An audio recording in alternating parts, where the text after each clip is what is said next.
Hello everyone. Today we are looking at a completely nutty 3-minute blitz game played only yesterday on chess.com between the 14-year-old American prodigy with a blitz rating of over 3,000 by the name of Andy Woodward playing with the white pieces up against the ruthless machine man Magnus Carlsen, who employs a Slav defense with the black pieces. We have an exchange variation in the center here, bishop to f4, and then comes the anti-symmetrical bishop to g4 from Carlsen, pinning the knight on f3, queen to b3 from Woodward, breaks the pin, hits the pawn on b7, knight to a5, defends the pawn, hits the queen, invites queen to a4 check, prompting b5 from Carlsen, who is baiting his opponent into this bishop takes b5 check, which is a sacrifice of a piece in order to gain 2 pawns and some scary activity on the queen side. After a takes b5, knight takes b5, Woodward is now threatening a nasty discovered checkmate. But this is a known position, which the engine says is equal. It's super imbalanced, and against a chess beast like Carlsen, it takes a lot of nerve to play like this. So you gotta respect Woodward here for just really going for it, playing like the teenage prodigy that he is with no fear. Carlsen, of course, knows exactly how to defend. He plays bishop to d7, pinning that knight on b5. This move is absolutely essential because if white were to now play this knight c7 check, black can capture with the queen, and after bishop takes c7, there's bishop takes a4. But of course, Woodward is not going to go down this road because it's totally losing for white. Instead, he plays knight to e5, attacking that bishop. We have bishop takes b5, queen takes b5 check, knight to d7 blocks, and now rook to c1 with a lot of scary activity for Woodward now. But Carlsen is unfazed, and here he plays a very provocative move. The best move here, according to the engine for black, would be to just play e6, defend this pawn on d5, look to develop this dark squared bishop. But Carlsen gives his opponent an opportunity to go wrong, and this is why Carlsen is such a great player.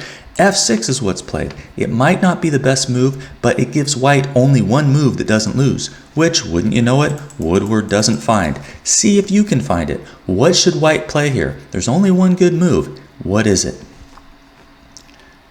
What's absolutely essential, the move which Woodward did not find, is knight to d3. Okay, that's kind of passive, but the point is you're defending this rook on c1, so you're threatening bishop to c7. If black were to just defend his pawn on e6, this is the move black would like to play, then after bishop c7, queen to c8 is not a defense. It would be a defense because it would be a pin if this knight was not defending this rook here. So in this case, we can just pick up the knight on a5, and we win with an attack on the queen. So that is how black should play. But instead, Woodward goes for knight to c6, allows Carlsen to trade some pieces. And when you're down in material, which Woodward technically is, you don't really want to be trading pieces here. You want to keep the pressure on. Carlsen, of course, takes out the knight on c6, queen takes c6, and now he gets this check with the queen on a5. Defending the pawn on d5, this is very nice. The check is blocked with rook to c3, and now we got queen to a6, inviting a queen trade, but taking protection off of this pawn here on d5. Why would you do that? Well, because after the move that Woodward played, queen takes d5, Carlsen has a very nice response here. See if you can find it. What is black's best move in this position? The strongest move for black here, which Carlsen played, was e5. It is a threat to the bishop on f4, and it is also a threat of bishop to b4, which would win the exchange, pinning the rook. The threat to the bishop is answered with d takes e5, but then here comes bishop b4. You got e6, counterattack on the knight. Doesn't really matter because bishop takes c3 comes with check, bishop is captured, and now the knight's free to move. And now it's Carlsen's turn to miss the best move. What should black play here? There is one move that wins. The winning move is knight to f8. Super solid. Looks kind of scary. Looks passive. But white can't really do anything. Can't castle, and black's just going to win with the extra material. But what's played in the game by Carlsen, not surprisingly, it's a blitz game. You're not going to find weird defenses. You're going to play a more obvious move like knight to e5, which sadly allows bishop takes e5. And Carlsen realizes he can't capture that bishop, because if you were to capture that bishop, queen d7 check, followed by king f8 and queen to f7 is mate. So he knows he has to throw in rook to d8 first, hit the queen, which goes to f3, and you still can't capture the bishop because f takes e5 leads to queen f7 mate. So what's played? king to e7, which of course allows the bishop to escape, to d4. And the game has more or less returned to equilibrium, according to the engine. And with perfect play from both sides, the game will end in a draw. But we're not going to see perfect play. We have rook to b8 from Carlsen, threatening some nastiness, rook to b1 check, or even rook to b2. Bishop c5 check looks a little bit terrifying, but Carlsen just coolly plays the only move that doesn't lose. The counterintuitive looking king takes e6, grabbing the pawn, moving the king towards the center. Not afraid of all the checks coming his way, which begin with the move queen to g4 check, which is the wrong move. It throws away the draw. Yes, Carlsen is now winning. What should have Woodward played here? He should have played queen to e4 check. And this is the drawing line, king to f7, you check like this, and then the king has to go to g6. But here, you get to draw with the move g4, threatening queen to h5 mate. So h5 has to be played, and you take it out like this, and the king goes to h7, you check like this, and this is a perpetual check right here. Not what's played in the game. Instead, we had queen to g4 check, which is the wrong move because Carlsen blocks with f5. And where's the next check for white? There is no next check, which is not a good thing. Woodward grabs a pawn, but now it's Carlsen's turn to start delivering checks. He plays rook to b1 check, king to d2, and now Carlsen's the one that misses the boat here. The way you win is queen takes a2 check. The king goes to d3, and you want to put the queen on d5 with check. Okay, now the check has to be blocked. Don't block with the bishop or you're getting mated in 3 moves like so.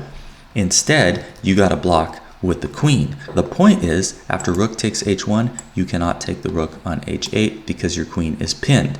That's how black wins. But Carlsen plays this move, rook to d8 check, which is the wrong move, even though it looks very scary because now the bishop can block. And after queen takes a2 check, king d3, there is no queen to d5 with check. So what's played is rook takes h1, and we have queen to e5 check. Again, Woodward has the opportunity for endless check, but he does not play this correctly. After king d7, queen b5 check, king e7, the correct way to proceed is queen to c5 check. And something like this, queen c7, you're just going to keep checking. You will be able to check forever. But what's played instead is queen to e5 check. This is wrong because it allows Carlsen to block the check with his queen. This is very bad because now the queen is here to provide some cover for the king. Endless check is no longer going to happen. What's tried is queen g7 check, and then Carlsen just keeps his king on the light squares. We don't want this bishop getting involved at some point. Queen to h8 check, king goes to d7, queen to g7 check, king to c6, and guess what? You're out of checks. And so what's played is queen to a7, but here come the checks again from Carlsen. Queen to e4 check, king to d2, rook to b1. Very nasty, threatening rook to b2 check. And this move, rook to b1, also helps defend against queen to a6 check, because after king to d7, queen to a7, the rook is there to block with rook to b7. So what are you doing here as white? Well, Woodward knows that his queen's got to move. Rook to b2 has to be stopped, so obviously you play queen to a2, but now the rook's double. Threatening to come into b2, what are you going to do? Well, you're going to throw in a check. King d6, and where's your next check? You don't have one. Well, you do have one. Woodward actually played queen to f8 check here. Why? I don't know. Did he see that his queen would be captured on the next move when he played the move? I don't know, but at this point he resigned, seeing that Carlsen's next move will obviously be rook takes f8, winning the queen. So, I hope you enjoyed that chaotic and beautiful double king hunt between this young upstart Andy Woodward, who played impressively well against the mighty Magnus, and who may be a player to keep an eye on in the future, being only 14 years old. So if you enjoyed this, please like and subscribe to support the channel, and I will see you on the next video.